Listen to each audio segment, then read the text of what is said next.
Dan solat duha ini sebenarnya adalah seperti kita bersedekah di setiap ruas tulang temulang kita. Solat duha jangan tinggal. Di kalangan kita sehingga waktu pukul 11 ini, ada yang dah selesai solat duhanya. Ada yang belum. Masih boleh lagi selesai. Kita yang susun masa kita. Allah, Ustazah, pagi-pagi kita ni kalut. Tak apa kak. Tapi susun masa kita agar jangan ada hari yang duha ditinggal. Ustazah, sunat je pun. Jangan jadi orang yang sombong. Memang je. Tapi Allah nak bagi, kita yang tak nak. Faham sahabat-sahabat? Kalaulah kita nampak pahala ni macam duit. Sembahyang sorang-sorang, satu pahala. Intai bawa sejadah, lepas bagi salam, RM1 je, sabar je lah aku kan. Penat 4 rakaat ni. Tapi kalau kita buat 27 darjat tu, yakni seolah-olah selak atas sejadah, dapat wow 27, darab dengan 5 waktu, banyak ni. Macam kenapa orang bekerja? Bekerja, bagian nak rak siang malam, sambung kerja online pula. Buat Sabtu Ahad, buat part time lain sebab dapat duit hujung bulan. Dapat hasil. Tapi kita tak nampak pahala ni sahabat-sahabat. Tak datang dalam bentuk kupon, tak datang dalam bentuk material. Jadi kita nak bercakap dengan anak-anak kita susah. Kalaulah kita boleh belah dada Ustazah, pindahkan sekejap dada saya, hati saya ni seminggu duduk dekat hati anak remaja saya. Untuk apa cik? Untuk dia rasa seronoknya kalau jiwa ni baca Quran hari-hari. Seronoknya kalau solat awal waktu. Cik, kena sedar. Dulu kita macam tu tak? Punya rasa tak? Tak. Tapi pengalaman-pengalaman hidup kita. Maka kat mana kita nak adukan sahabat-sahabat? Bukan melalui solat fardu sahaja, tapi solat-solat sunat. Dan solat duha ini sebenarnya adalah seperti kita bersedekah di setiap ruas tulang temulang kita ni. Masya Allah. Sebab sebenarnya kata Nabi SAW, hidup ni adalah untuk kita bersedekah di setiap ruas tulang. Apa benda ni tak faham Ustazah? Maknanya tak cukup akak sedekah setiap hari dalam tabung masjid ni RM10. Tak cukup kak? Bayangkan kita nafas, tarik, hembus, free of charge. Seolah-olah ibarat berhak ke kau nak bayar setiap kerdipan mata. Sini ada beberapa orang doktor kan. Kalau mata kita tak berkedip ni, normal ke hidup kita? Penyakit lain akan datang. Masya Allah, kenapa ada bulu mata? Ada peranan. Allah tu maha bijaksana. Kenapa unta bulu matanya sangat lentik, kucing kat rumah kita tu tak selentik itu?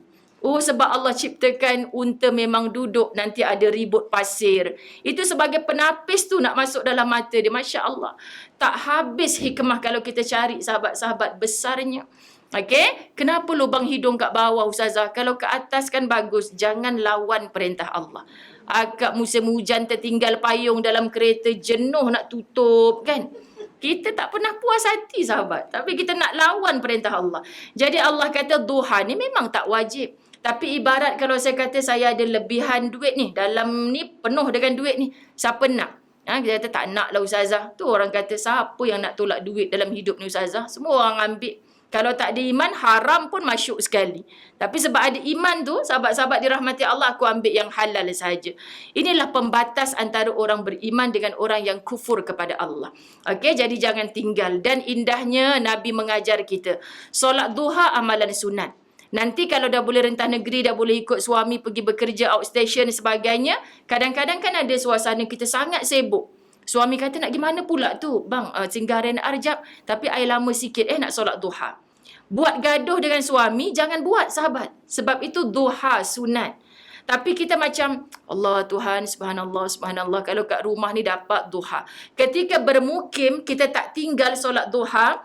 Tetapi bila musafir kita berhalang untuk buat duha, kata Nabi, ibarat kamu teringat je, kamu dapat pahala macam kamu berduha. Ini hasil istiqamah. Subhanallah, sebab saya sebut ini ketika mak saya bedridden 5 bulan, stroke sahabat-sahabat. Kan mengalir air mata. Kan azan dah, kau tidak mak ikut bapak engkau pergi masjid. Mesti makcik-makcik tu tengah dengar majlis ilmu. Kan sahabat-sahabat jatuh air mata dia. Allah mak, mulia mak di sisi Allah ni. Ni teringat je ni. Jom saya ambilkan wuduk, kita solat sama-sama. Kan kalau Ustazah tak boleh solat waktu jaga mak solat sorang-sorang. Kadang kita nampak betul ke 4 rakaat mak ni kan. Sebab dah ingat tak ingat sahabat-sahabat. Kan macam tu kita jaga orang tua. Ya Allah, aku serahkan ibadah ibuku kepada Engkau ya Allah. Engkau saja yang maha mengetahui. Sebab dia solat dalam baring, kita nak tengok je pun betul ke ni dah rokok ke tidak. Kan Allah je yang tahu.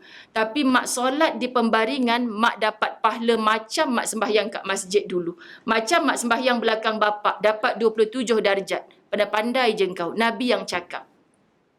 Saat sehat kita buat perintah Allah. Bila sakit sahabat, kita hanya istighfar, ya Allah. Sebab tu mak saya terus meninggal dalam sakitnya.